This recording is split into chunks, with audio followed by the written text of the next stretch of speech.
E wechego eko mabende timore aluora mag kauntis wa makaluo mor gi ilo okwako kor lwasi e gwenge ma Kolondo e Kabondo Kasipul sub-county kama miyo moro manoeri Jane Juma majahigni 56 oyudo wheelchair tok bedo puth kuom higni 5.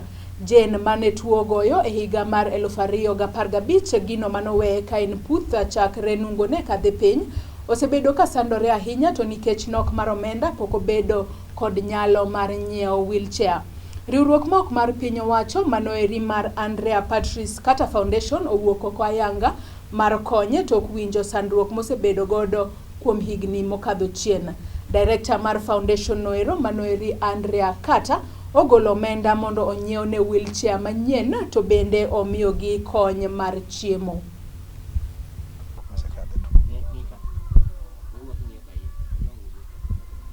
Amoso uno saore uru. Osauru kendo. Mokwongo ago erokamano Nyasaye. Omiya ngima nyaka sani. Asebedo katuo sani koro higni 5.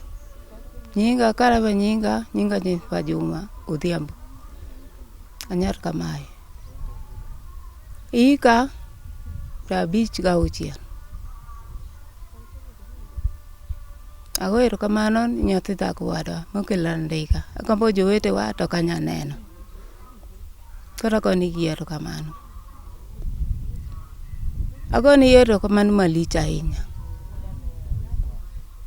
Achako erokamano ne nyathi dhako wadwa momiya neno wang' chieng' mane pok aneno. Kane onyuola nanene, sani koro kanene. Sani agoni nyathi dhako wadwa erokamano. Okela chieng' ka. Agone erokamano maduong' Nyasaye med kowe. One pinyni. Agone. Kuom kwa rawe nyinga an iluonga Rogers Otieno Julu. An wuod dalani maduong'. An gi higa 35 sani. To ago erokamano kuom ndiga mochopo ne madhe kane endi. Madhe osebedo matuo to wasebedo gi gombo mondo wayud ndiga nie mondo mi wanyalo dhire godo.